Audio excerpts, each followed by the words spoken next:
Hello नमस्कार दोस्तों। आज हम बात करेंगे भारत के अपवाह तंत्र के बारे में।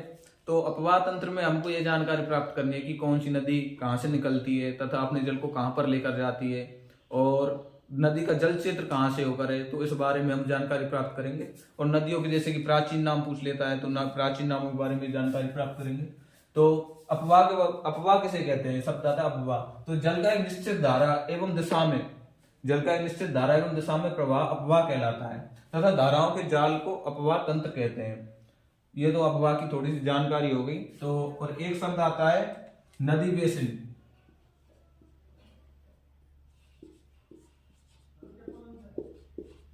नदी बेसिन इसी को कहते हैं नदी का जल ग्रहण क्षेत्र। नदी जहां से जल ग्रहण करती है, जल ग्रहण क्षेत्र।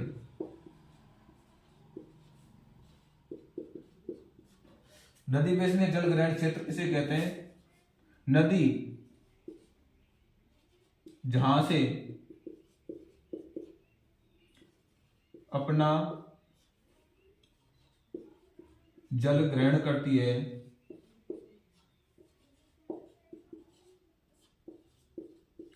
उसे नदी बेसिन कहा जाता है। जैसे कि बात करते हैं, जैसे कि कोई नदी है, एग्जांपल लेते हैं किसी नदी का। जैसे ये नदी है एक, ये जा रही है बहकर, ये नदी ऐसे बहकर जा रही है। तो ये नदी का हो गया उद्गम बिंदु। इसको बोलते हैं जहां से नदी शुरू होती है उसे बोलते उद्गम बिंदु। उद्गम बिंदु ये नदी का, जैसे किसी नदी का उद्गम बिंदु हो गया और यहाँ पर हो गया मुहाना। मुहाना जैसे जहां पर नदी अपना जल गिराती है तो वहां पर उस स्थान को कहते हैं मुहाना। तो इस नदी में अनेक छोटी छोटी सहायक नदियां आकर मिलती है। जैसे ये कोई सहायक नदी है, इस नदी कोई सहायक नदी हो गई, ये सहायक नदी हो गई और ये सहायक नदी होगी, इसमें कोई और सहायक नदी मिल गई। तो ये सभी नदियों से ये नदी जल प्राप्त कर रही है। जो मुख्य नदी है ये इन छोटी छोटी छोटी ये जो भी नदियां हैं सब नदियों से अपना जल प्राप्त कर रही है। तो इसे ही कहते हैं, इस पूरे तंत्र को कहते हैं नदी बेसिन, ये नदी का जल ग्रहण क्षेत्र। तो और आगे बात करते हैं।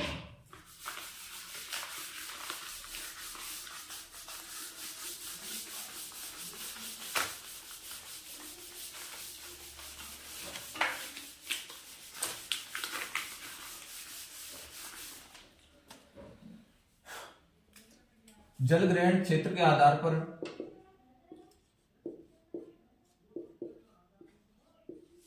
जल ग्रहण क्षेत्र के आधार पर जल ग्रहण क्षेत्र के आधार पर नदियों को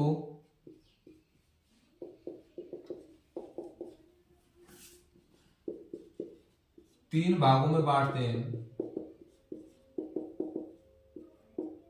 तीन भागों में बांटते हैं। जल ग्रहण क्षेत्र के आधार पर नदियों को तीन भागों में बांटते हैं मुख्यतः। तो पहली आती है बड़ी नदी द्रोणियां। बड़ी नदी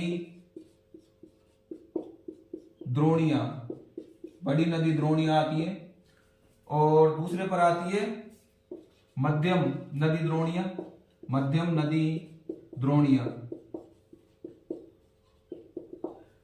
और तीसरे पर आती है लघु नदी द्रोणियां, लघु नदी द्रोणियां, लघु नदी द्रोणियां।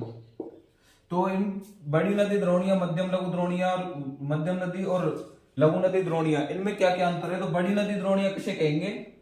ऐसी नदी जिसका भाव क्षेत्र, ऐसी नदी जिसका भाव क्षेत्र 20,000 वर्ग किलोमीटर से अधिक हो।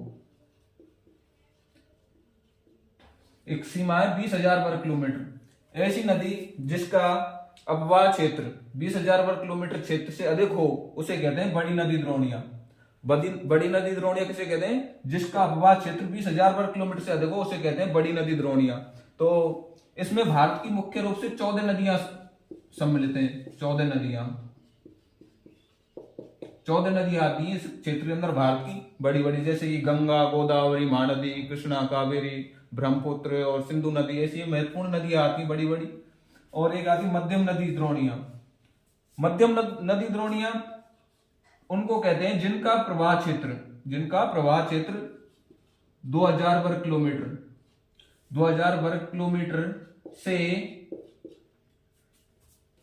तो अधिक होता है। 2000 वर्ग किलोमीटर से 20,000 वर्ग किलोमीटर 20,000 वर्ग किलोमीटर ऐसी नदी जिसका बहाव क्षेत्र 2000 वर्ग किलोमीटर से 20,000 वर्ग किलोमीटर के अंदर होता है उसे कहते हैं मध्यम नदी द्रोणियां। इसमें भारत की मुख्यतः 44 नदियां आती हैं। भारत की 44 नदियां आती हैं जिनका बहाव क्षेत्र 2000 वर्ग किलोमीटर से और 20,000 वर्ग किलोमीटर के मध्य में है। और 20,000 वर्ग किलोमीटर अधिक हो जाए तो उसे कहते हैं बड़ी नदी द्रोणियां। और एक आती है लघु नदी द्रोणियां। अब लघु नदी द्रोणियां क्या है? 2000 से कम, जिसका बहाव क्षेत्र 2000 वर्ग किलोमीटर से कम होता है उसे कहते हैं लघु द्रोणी। तो इसमें भारत की 54 नदियां आती हैं जो जिनका बहाव क्षेत्र 2000 वर्ग किलोमीटर से कम है। और आगे एक शब्द और आता है, उसको कहते हैं, आगे देखेंगे उसको, अभी और जगह कम है।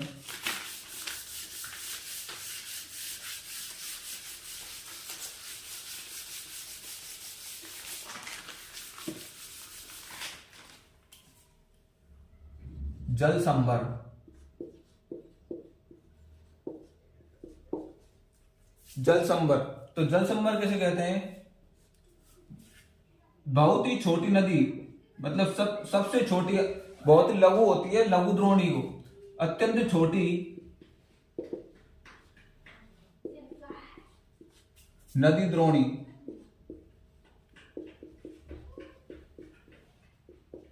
अत्यंत छोटी नदी द्रोणियों को जल संभर कहा जाता है। अत्यंत छोटी नदी द्रोणी को जल संभर कहा जाता है। अभी हम बात करते हैं भारत के अपवाह तंत्र के मुख्य रूप। ये तो थोड़ी सी जानकारी थी कि अपवाह किसे कहते हैं, नदी बेसिन किसे कहते हैं, जल संभर किसे कहते हैं। अब मुख्य रूप से तो अब चालू करते हैं भारत का अपवाह तंत्र। तो अपवाह तंत्र को, भारत के अपवाह तंत्र को मुख्य रूप से 3 भागों में बांटा जा सकता है। भारत के अपवाह तंत्र को मुख्य रूप से 3 भागों में बांट सकते हैं। तो इसमें पहला आता है हिमालय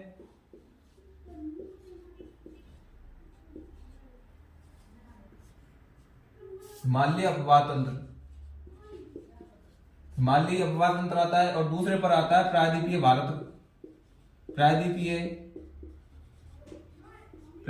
अपवाह।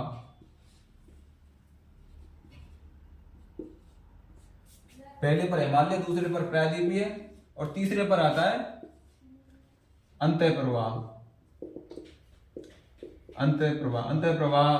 तो हिमालय नदी तंत्र, हिमालय नदी तंत्र में मुख्यतः 3 नदियां आती हैं। हिमालय नदी तंत्र में मुख्य रूप से 3 नदियां आती हैं। तो पहली सिंधु नदी तंत्र, दूसरे पर आती है गंगा नदी तंत्र, तीसरे पर आता है ब्रह्मपुत्र नदी तंत्र। ये 3 नदियां हिमालयी नदी तंत्र के अंदर आती हैं, सिंधु नदी, गंगा नदी तंत्र और ब्रह्मपुत्र नदी तंत्र। और प्रायद्वीपीय नदी तंत्र की बात करी जाए तो प्रायद्वीपीय नदी तंत्र के अंतर्गत मुख्य रूप से प्रायद्वीपीय नदी तंत्र के अंतर्गत एक आपकी गोदावरी नदी,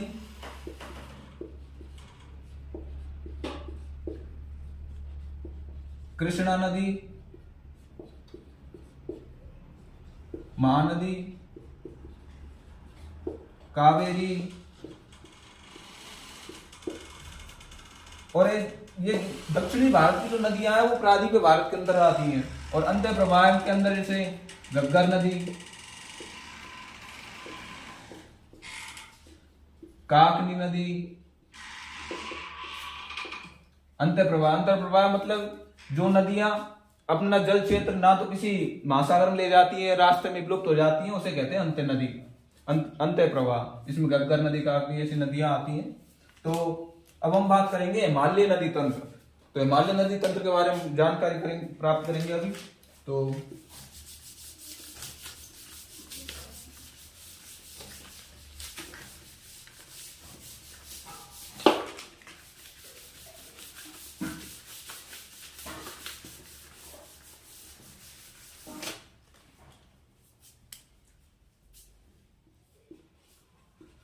हिमालय नदी तंत्र।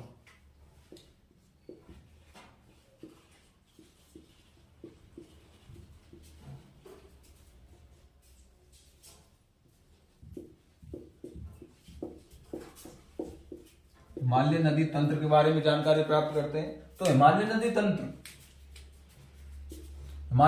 में 3 नदी बताई थी मैंने अभी आपको, सिंधु नदी, गंगा नदी और ब्रह्मपुत्र नदी। तो हम पहले बात करते हैं सिंधु नदी के बारे में। हिमालय नदी तंत्र में एक नदी आती है सिंधु नदी। सिंधु नदी तंत्र, सिंधु नदी तंत्र। हिमालय नदी तंत्र में नदी है सिंधु नदी। तो सिंधु नदी तंत्र के बारे में बात करते हैं हम सबसे पहले। तो सिंधु नदी तंत्र की मुख्य नदियों के बारे में बात करते हैं। एक तो सिंधु नदी है ही है, सिंधु नदी के बाद में आती है झेलम नदी, फिर आती है चिनाब नदी,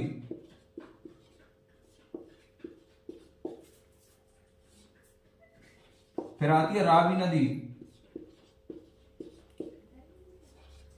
फिर आती है ब्यास नदी, इसके बाद आती है सतलज।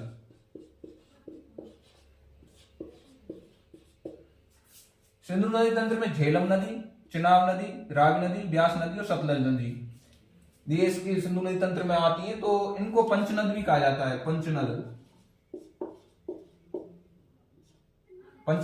सिंधु नदी, झेलम नदी, चिनाब, रावी, ब्यास, सतलज ये सिंधु नदी तंत्र में आती हैं, सम्मिलित हैं ये नदियां। तो अभी हम बात करते हैं सिंधु नदी तंत्र के बारे में।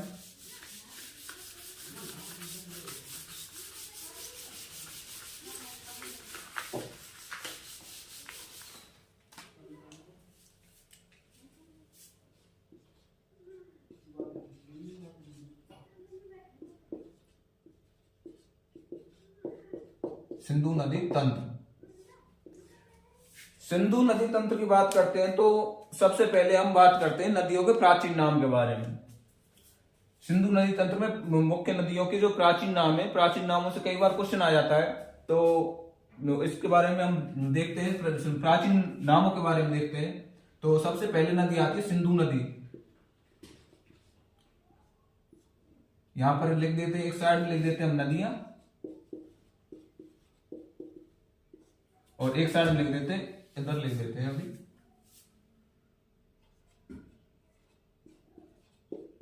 एक साइड नदियां और यहां पर हो गया प्राचीन नाम। जैसे पहली नदी आती है सिंधु नदी। सिंधु नदी आ गई पहले नंबर पर। और फिर आती है सिंधु के बाद में झेलम, फिर चिनाब, फिर रावी, फिर ब्यास और इसके बाद में आती है सतलज। तो प्राचीन नाम के बारे में देखते हैं। तो सिंधु नदी का प्राचीन नाम था इंडस। इंडस के नाम से भी जाना जाता था, जिसकी वजह से इसका नाम, हमारे हिंदुस्तान का नाम इंडिया भी पड़ा था सिंधु नदी के नाम की वजह से ही। इसे प्राचीन नाम इंडस नाम से जाना जाता था। झेलम नदी को जाना जाता है बेतस्ता नदी। बेतस्ता नदी,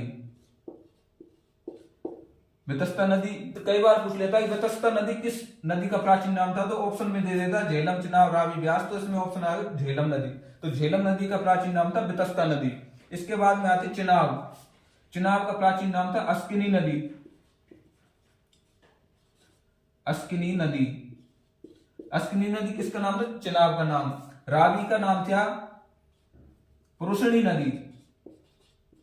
पुरुषणी नदी के नाम से किसे जाना जाता है प्राचीन नाम में? रावी नदी को। और ब्यास नदी का नाम था बिपाशा, बिपाशा नदी। इसके बाद में आती सतलज नदी। सतलज नदी को कहते हैं सतुद्री, सतुद्री नदी। तो प्राचीन नाम के बारे में देखते हैं। तो सिंधु नदी का प्राचीन नाम था इंडस नदी, और झेलम नदी का बेतस्ता नदी, चिनाब नदी का अस्किनी नदी, और रावी नदी को कहते थे पुरुषणी नदी, ब्यास को बिपाशा और सतलज को सतुद्री नाम से जाना जाता था। तो प्राचीन नाम से कई बार प्रश्न पूछ लेता है, तो इसलिए जरूरी है प्राचीन नाम भी, तो इनको देख लेना प्राचीन नामों को भी। अभी हम देखेंगे उद्गम स्थल। इन नदियों के उद्गम स्थल कहाँ पर है, एक साथ ही देख लेते हैं, फिर इससे कंफ्यूजन होता है बाद में फिर कभी कभी, तो इसलिए अभी देख लेते हैं। ये नदियां हैं, सिंधु नदी तंत्र की नदियों के नाम लिखे हुए हैं, तो यहाँ पर इनका लिख देता हूं उद्गम स्थल। इधर लिख देता हूं जल स्रोत, मतलब कहां से अपना जल प्राप्त करती हैं, और वह जल स्रोत कहां पर है, या फिर किस राज्य में या फिर किस देश में कहां पर है, तो यहां पर लिख देता है। ये तो जल स्रोत हो गया, और ये स्थान कहां से उद्गम होता है। तो इसमें देखते हैं सिंधु नदी।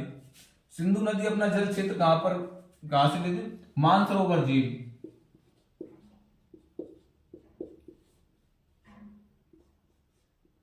मानसरोवर झील तिब्बत में पड़ती है, कैलाश पर्वत श्रेणी में एक बोखरसू हिमनद है, तो बोखरसू हिमनद से के पास में एक झील है मानसरोवर झील। मानसरोवर झील से सिंधु नदी का उद्गम होता है।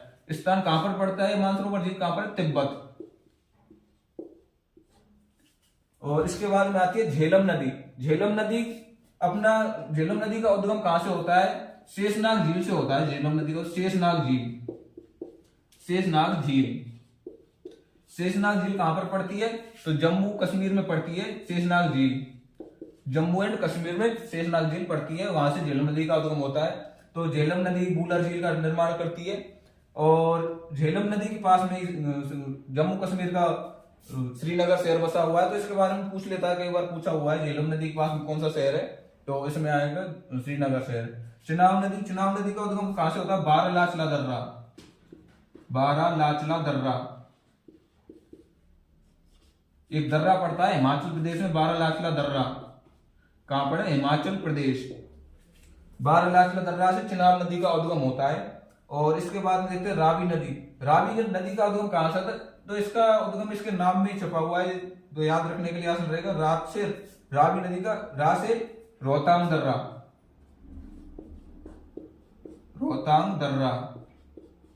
तो रोहतांग दर्रा भी कहां पर है, हिमाचल प्रदेश।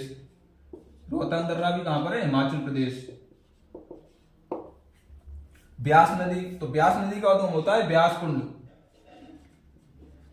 कुंड से। ब्यास कुंड कहां पर पड़ता है, ये भी हिमाचल प्रदेश में पड़ता है। और सतलज नदी का उद्गम होता है सतलज नदी का उद्गम राकसताल झील, इसका प्राचीन नाम है सतुद्री, तो इसका उद्गम होता है राकसताल झील। राकसताल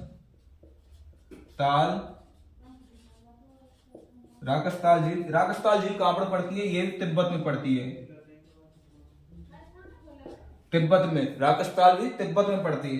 तो इसमें से अब क्वेश्चन कैसे पूछता है, कभी कभी पूछ लेता है कई बार कि किस नदी का उद्गम जम्मू कश्मीर से होता है, तो इसमें क्या आएगा, झेलम नदी शेषनाग झील से उद्गम होता है जम्मू कश्मीर में। झेलम नदी का उद्गम होता है शेषनाग झील से। इसके बाद में अब कई बार पूछ लेता है कि किन नदियों का उद्गम हिमाचल प्रदेश से होता है, या फिर पूछ ले हिमाचल प्रदेश से कितनी नदियों का उद्गम होता है, तो इसमें 3 नदियां हैं, चिनाब नदी, रावी नदी और ब्यास नदी। इन तीनों नदियों का उद्गम कहां से होता है, हिमाचल प्रदेश से। तो हिमाचल प्रदेश से कितनी नदियां, 3 नदियां।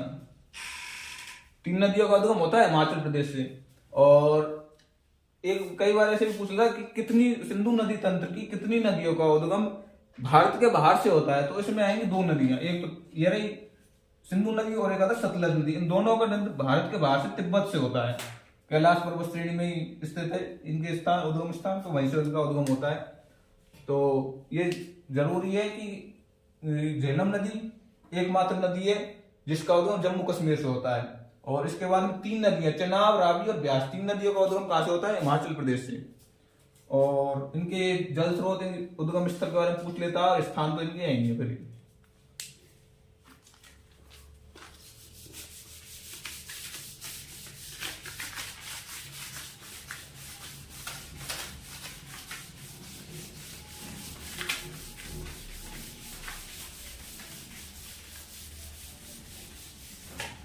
सिंधु नदी तंत्र, तो एक भारत का मैप बना लेता हूँ मोटा मोटा सा, तो उसमें थोड़ा सा समझेंगे सिंधु नदी तंत्र को, कौन सी नदी कहाँ से किस तरीका से बहकर जाती है। तो मैं मैप बनाता हूँ।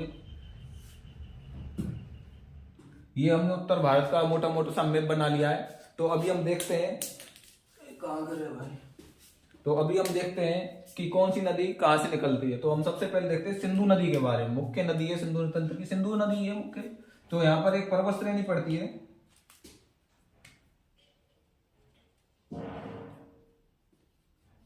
कैलाश पर्वत श्रेणी। ये पर्वत श्रेणी है, कैलाश पर्वत श्रेणी है यहाँ पर। तो कैलाश पर्वत श्रेणी में एक स्थान पड़ता है मानसरोवर की झील पड़ती है, कैलाश पर्वत श्रेणी मानसरोवर झील। और एक हिमनद का नाम है बोखरचू हिमनद। तो सिंधु नदी के बारे में देखते हैं। तो बोखरचू हिमनद के पास में कैलाश मानसरोवर झील, कैलाश मानसरोवर झील, कैलाश पर्वत श्रेणी में पड़ती है मानसरोवर झील। तो सीधा लिख सकते हैं मानसरोवर झील, मानसरोवर झील। बोखरचू हिमनद के पास में एक झील है मानसरोवर झील। तो मानसरोवर झील से सिंधु नदी का उद्गम होता है, यहाँ से प्रवेश करती है और सिंधु नदी यूं बहती हुई ये यूं पाकिस्तान में घुस जाती है, पाकिस्तान प्रवेश कर और फिर यूं बहती हुई अंत में जाकर अरब सागर में गिर जाती है। यहाँ पर अरब सागर है तो यहाँ पर गिर जाती है सिंधु नदी। तो अब देखते हैं सिंधु नदी के बारे में। तो सिंधु नदी भारत में प्रवेश किस स्थान से करती है? एक स्थान पड़ता है दमचौक, दमचौक।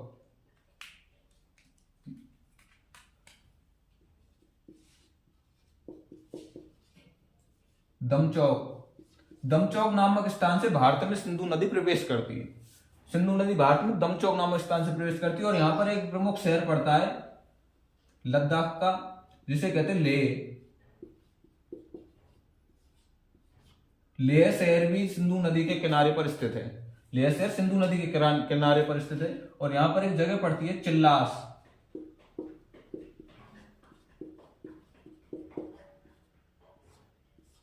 चिल्लास नामक स्थान से सिंधु नदी पाकिस्तान में प्रवेश करती है। इधर पाकिस्तान वाला एरिया है, तो चिल्लास नामक स्थान से सिंधु नदी पाकिस्तान में प्रवेश करती है। इसके बाद में हम देखते हैं कि सिंधु नदी यहाँ पर सतलज नदी का भी उद्गम होता है, तो वो यहाँ पर मिठानकोट के पास में आकर पाकिस्तान में सिंधु नदी में आकर मिल जाती है सतलज। तो अभी हम देखते हैं अन्य नदियों के बारे में देखते हैं। यहाँ पर ये जम्मू कश्मीर हो गया, ये एरिया जम्मू कश्मीर का हो गया, तो इसको तो रहने दो। यहाँ पर एक गुंजी नामक स्थान पड़ता है जम्मू कश्मीर में। जम्मू कश्मीर गुंजी नामक स्थान पर सिंधु नदी हिमालय का सबसे बड़ा गहरा गोर्ज बनाती है, जिस गुंजी नामक स्थान पर बनाती है सिंधु नदी। और सिंधु नदी एक महत्वपूर्ण क्वेश्चन बनता है, याद आ गया कि यहाँ पर पर्वत श्रेणियां पड़ती हैं, 3 पर्वत श्रेणियां पड़ती हैं, समानांतर पर्वत श्रेणियां हैं तीनों। तो ये तीनों पर्वत श्रेणियां हैं। तो इसमें आता है कि सिंधु नदी का उद्गम किन 2 पर्वत श्रेणियों के समानांतर होता है? सिंधु नदी का प्रवाह मतलब कहां से, किस प्रवाह से, किन 2 पर्वत श्रेणियों के मध्य से सिंधु नदी बहती है, किन 2 नदियों के समानांतर सिंधु नदी बहती है? तो इसमें ये 3 पर्वत श्रेणियां, तो इनमें कभी कभी कंफ्यूजन होता है। तो इसकी एक शॉर्ट ट्रिक है कलेजा, कलेजा। तो कैसे हो गया? काराकोरम, यहां पर देखते हैं कलेजा। ट्रांस हिमालय के भाग है तो ये पर्वत श्रेणियां 3 क्रम से। कैसे हो गया? काराकोरम,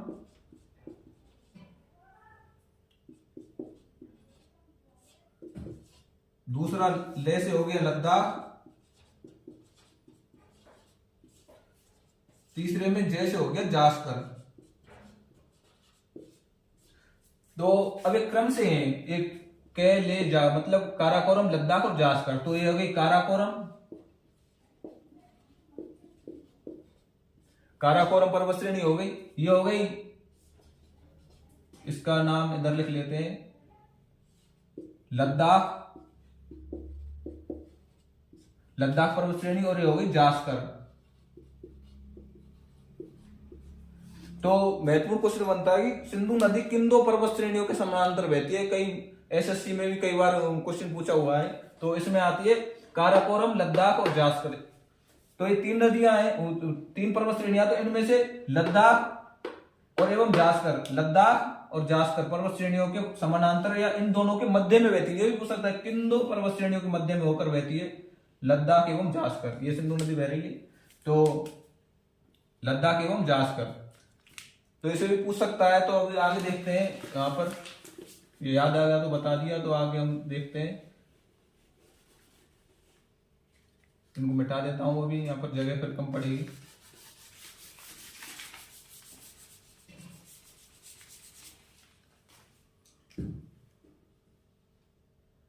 मैप हो गया। अभी यहां से कैलाश पर्वत श्रेणी से एक नदी और निकलती है, राकसताल झील पड़ती है यहाँ पर कैलाश मानसरोवर, कैलाश पर्वत श्रेणी में एक झील पड़ती है, राकसताल झील।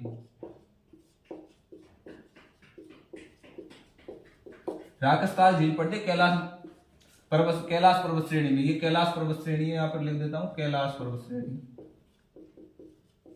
यहां से निकलती है एक नदी, ये नदी निकलती है यहाँ पर, जो ये चलती हुई यहाँ पर ये सिंधु नदी में मिल जाती है। इस स्थान को कहते हैं मिठानकोट।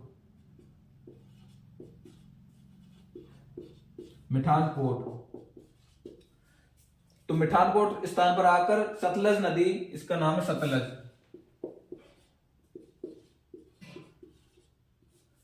मिठानकोट नामक स्थान पर सतलज नदी सिंधु नदी में मिल जाती है। तो यहाँ पर और नदियां हैं जो निकलती हैं। एक नदी है चिनाब नदी, ये हिमाचल प्रदेश से निकलती है, बारालाचा दर्रा से चिनाब नदी। और यहाँ पर निकलती है झेलम नदी।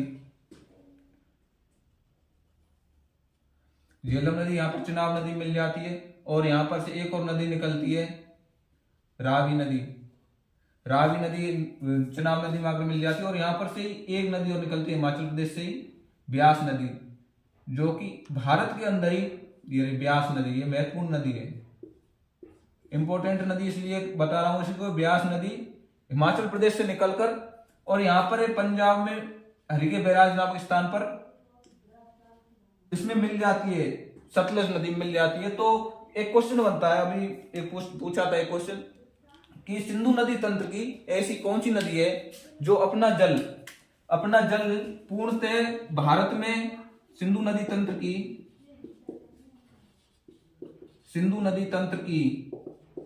एकमात्र नदी जो अपना जल या फिर जिसका प्रवाह क्षेत्र केवल भारत में, तो 100% प्रवाह क्षेत्र, क्योंकि यहाँ से भारत में से उद्गम होता है और भारत में मिल जाती है। और नदियां जो पाकिस्तान में जाके मिल रही है सभी, लेकिन ब्यास नदी है हिमाचल प्रदेश से चलकर और यहाँ पर पंजाब में जाकर ये सतलज नदी में मिल जाती है। तो एकमात्र नदी है ब्यास नदी सिंधु नदी तंत्र की जिसका 100% प्रभाव भारत में ही है। तो ये महत्वपूर्ण क्वेश्चन बनता है। आगे देखते हैं, अब सिंधु नदी के बारे में विस्तार से बात करते हैं।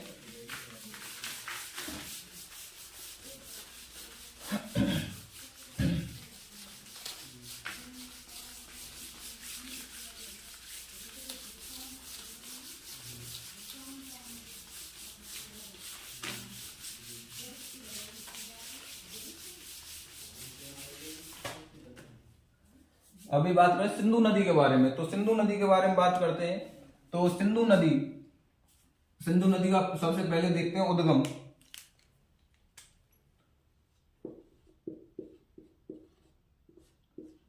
सिंधु नदी का उद्गम कहां से होता है, मैंने बताया था आपको, मानसरोवर झील कहां पर पड़ती है, कैलाश पर्वत श्रेणी में, तिब्बत में। तो उद्गम होता है सिंधु नदी का मानसरोवर झील से। अब इसके बारे में पूछा जाता है कि सिंधु नदी को तिब्बत में किस नाम से जाना जाता है। महत्वपूर्ण क्वेश्चन बनता है, सिंधु नदी को तिब्बत में किस नाम से जाना जाता है। तो महत्वपूर्ण क्वेश्चन बनता है कि सिंधु नदी को तिब्बत में किस नाम से जाना जाता है। तो इसका नाम है, तिब्बत में इसको जाना जाता है सिंगी खम्बान, एक नाम आता है सिंगी खम्बान या फिर शेरमुख। सिंगी खम्बान या शेरमुख, सिंधु नदी को तिब्बत में सिंगी कम्बान या शेरमुख के नाम से जाना जाता है, सिंधु नदी को तिब्बत में। तो अभी अब आगे देखते हैं, तो सिंधु नदी फिर भारत में प्रवेश कहां से करती है? सिंधु नदी भारत में प्रवेश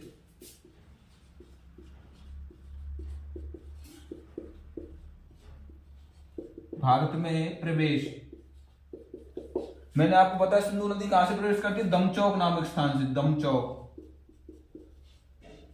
दमचौक नामक स्थान से सिंधु नदी भारत में प्रवेश करती है। और सिंधु नदी के किनारे लेह शहर बसा हुआ है। सिंधु नदी के किनारे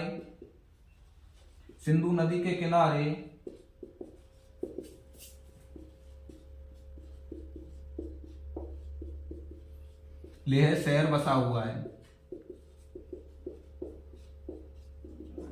लेह शहर सिंधु नदी के किनारे बसा हुआ है। और सिंधु नदी पाकिस्तान में प्रवेश कहां से करती है? सिंधु नदी पाकिस्तान में चिल्लास नामक स्थान से प्रवेश करती है। सिंधु नदी पाक में प्रवेश कहां से करती है? चिल्लास नामक स्थान से।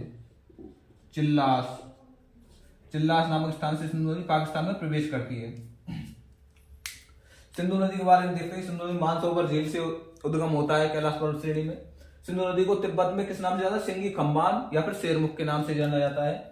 सिंधु नदी भारत में प्रवेश दमचौक नामक स्थान से करती है। सिंधु नदी के किनारे लेह शहर बसा हुआ है। सिंधु नदी पाकिस्तान में चिल्लास नामक स्थान में चिल्लास नामक स्थान से पाकिस्तान में प्रवेश करती है। और देखते हैं सिंधु नदी के बारे में।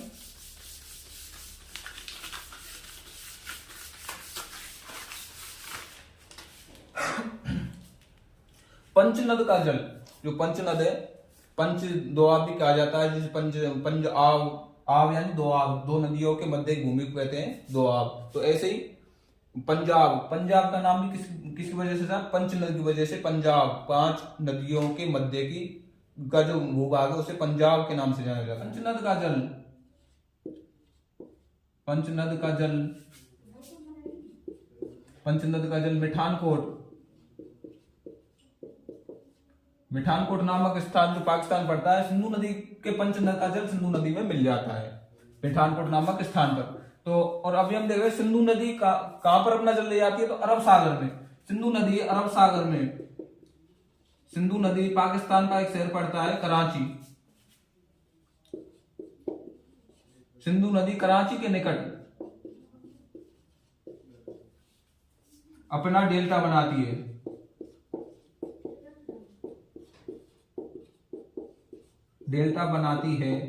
तथा अरब सागर में अपना जल ले जाती है। अरब सागर में सिंधु नदी अपना जल ले जाती है। अभी हम आगे बात करते हैं।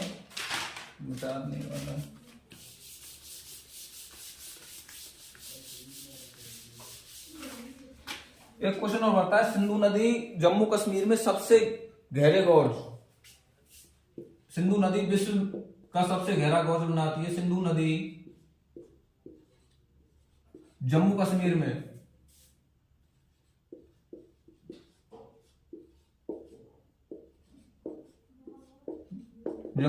में भुंजी नामक स्थान पर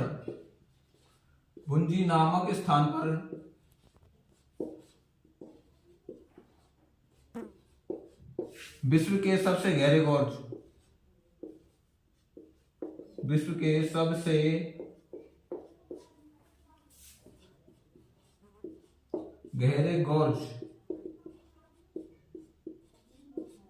का निर्माण करती है। तो किस स्थान पर? भुंजी नामक स्थान पर, जम्मू कश्मीर पड़ता है। तो यहां पर सिंधु नदी विश्व के सबसे गहरे गॉर्ज का निर्माण करती है। और सिंधु नदी की लंबाई पूछ लेता है कभी कभी, तो पूछता नहीं लेकिन बहुत कम संभावना है। 1114 किलोमीटर। तो भारत में 1114 किलोमीटर इंडिया। और टोटल लंबाई पूछ लेता है, टोटल तो 2880 किलोमीटर। 2880 टोटल किलोमीटर लंबाई है।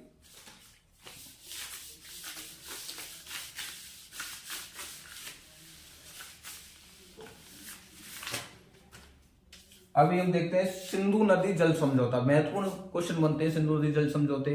कि किन किन देशों के मध्य हुआ, तो भारत पाकिस्तान के मध्य। सिंधु नदी कहाँ पर बहती है, भारत और पाकिस्तान में, तो कहाँ पर होगा, भारत और पाकिस्तान के मध्य ही होगा। और एक क्वेश्चन बनता है कि सिंधु नदी जो जल समझौता है किन किन देश, मतलब किन किन देशों, कौन पाकिस्तान की तरफ से कौन था और इन भारत की तरफ से भाग लेने वाला कौन था, मध्यस्थता किसने की थी, तो इसके बारे में जानकारी प्राप्त करते हैं। सिंधु नदी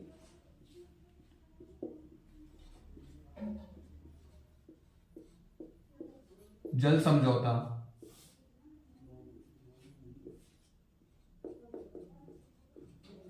सिंधु नदी जल समझौता, सिंधु नदी जल समझौता कब होता है, सबसे पहले तो इसके बारे में महत्वपूर्ण जानकारी प्राप्त करते हैं।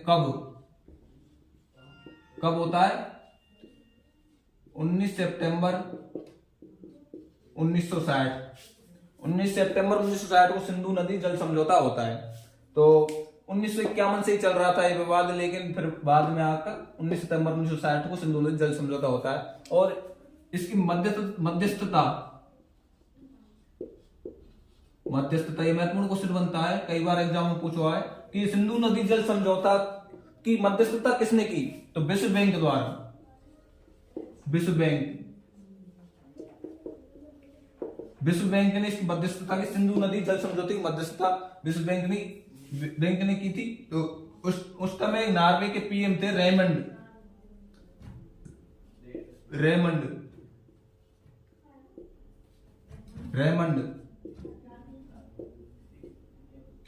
नामक व्यक्ति नॉर्वे के पीएम थे उस टाइम पर। तो विश्व बैंक द्वारा मध्यस्थता की, तो व्यक्ति कौन था, नॉर्वे के पीएम थे रेमंड नामक व्यक्ति ने मध्यस्थता की थी सिंधु नदी जल समझौता की। और किन किन देशों के मध्य हुआ, किस किस के मध्य हुआ, भारत और भारत प्लस पाकिस्तान के मध्य हुआ। हिस्सा किस किसने लिया, तो भारत की तरफ से हिस्सा किसने लिया, उस समय भारत के प्रधानमंत्री कौन थे, जवाहरलाल नेहरू।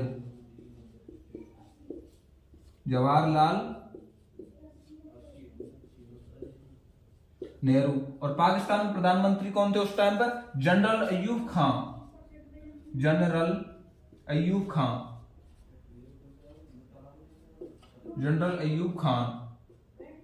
पाकिस्तान के पीएम थे और ये भारत के पीएम थे। तो भारत की तरफ से हिस्सा किसने लिया, जवाहरलाल नेहरू द्वारा, और पाकिस्तान तरफ जनरल अयूब खान। तो अभी आगे देखते हैं।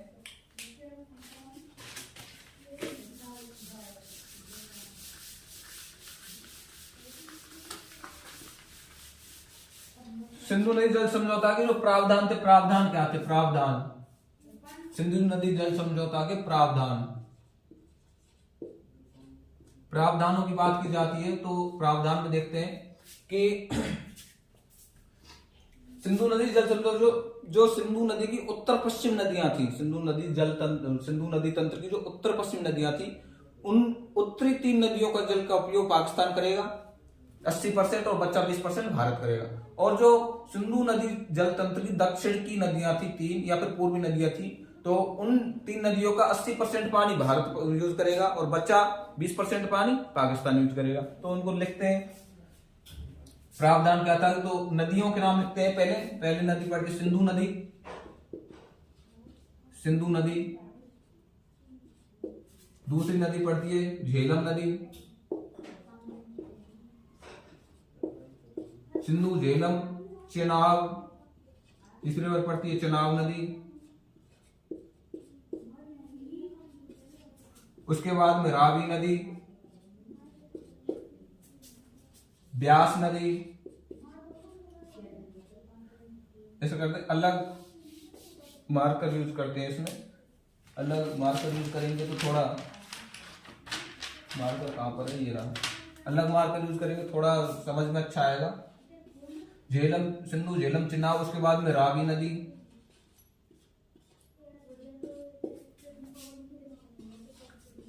ब्यास नदी,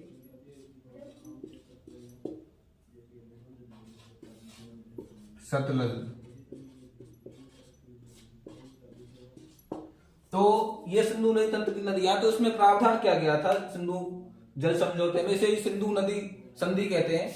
तो इसमें प्रावधान किया गया था कि जो उत्तर की 3 नदियां हैं, उत्तर पश्चिमी जो 3 नदियां हैं, सिंधु, झेलम और चिनाब, तो इनका 80% पानी तो पाकिस्तान यूज करेगा। 80% पाकिस्तान, 80% जल का यूज कौन करेगा? पाकिस्तान।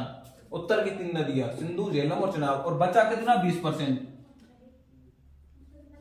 20% पानी भारत। तो बच्चा 20% पानी कौन करेगा? भारत यूज करेगा। उत्तर की जो 3 नदियां, उत्तर पश्चिम सिंधु, झेलम और चिनाब नदियों का 80% पानी पाकिस्तान यूज करेगा, बच्चा 20% पानी उसका भारत उपयोग करेगा। अब जो दक्षिण की नदियां हैं, दक्षिण पश्चिम नदियां, सिंधु नदी तंत्र की, तो इन नदियों का इसमें प्रावधान क्या था? तो इसका प्रावधान यह था कि इसका 80% जल का उपयोग भारत करेगा और बचा 20% जल का उपयोग पाकिस्तान करेगा। इसका प्रावधान यह था कि उत्तर की 3 नदियों का 80% पाकिस्तान के हिस्से में आ गया और 20% इंडिया के हिस्से में आ गया। बची जो दक्षिण 3 नदियां, रावी, ब्यास और सतलज, इन 3 नदियों का 80% पानी भारत उपयोग करेगा और 20% पानी पाकिस्तान यूज करेगा। ये सिंधु नदी तंत्र की जो समझौता है, सिंधु नदी जल समझौता, उसकी जो प्रावधान रखे गए थे।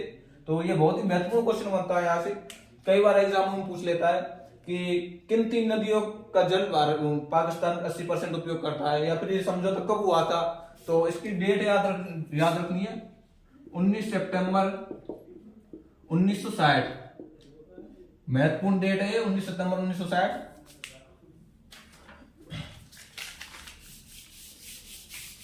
तो ये सिंधु नदी जो जल समझौता है, ये बहुत ही महत्वपूर्ण बनता है। यहाँ से क्वेश्चन कई बार पूछ लिया है एग्जामों में, एसएससी बहुत कई बार पूछ चुकी है यहाँ से क्वेश्चन, बहुत ही महत्वपूर्ण बनता है यहाँ से। इसके अलावा सिंधु नदी की जो सहायक नदियां हैं उनको देखते हैं।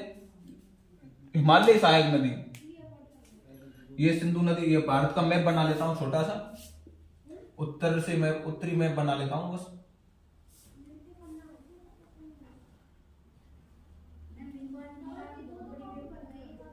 भारत का उत्तरी मैप बना रहा हूं मैं, केवल पूरा नहीं बना रहा।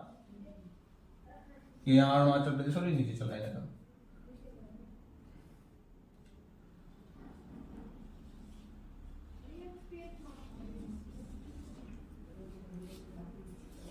ये भारत का उत्तरी मैप बनाया है, उत्तर भारत का मैंने छोटा सा, मोटा सा। तो यहां से सिंधु नदी को देखते हैं।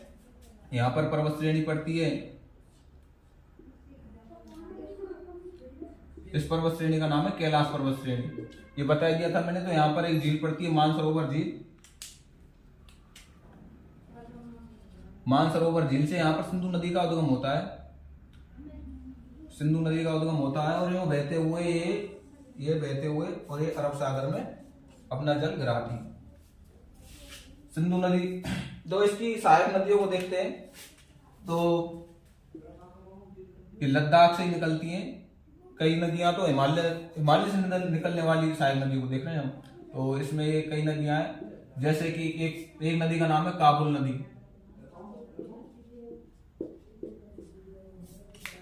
काबुल नदी एक नदी, और एक नदी का नाम है नुब्रा नदी।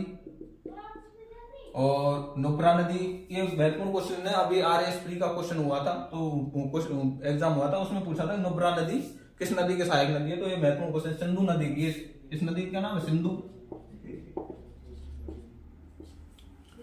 नदी। नुब्रा नदी गलवान घाटी से होकर बहती है नुब्रा नदी, और सिंधु नदी की सहायक नदी है।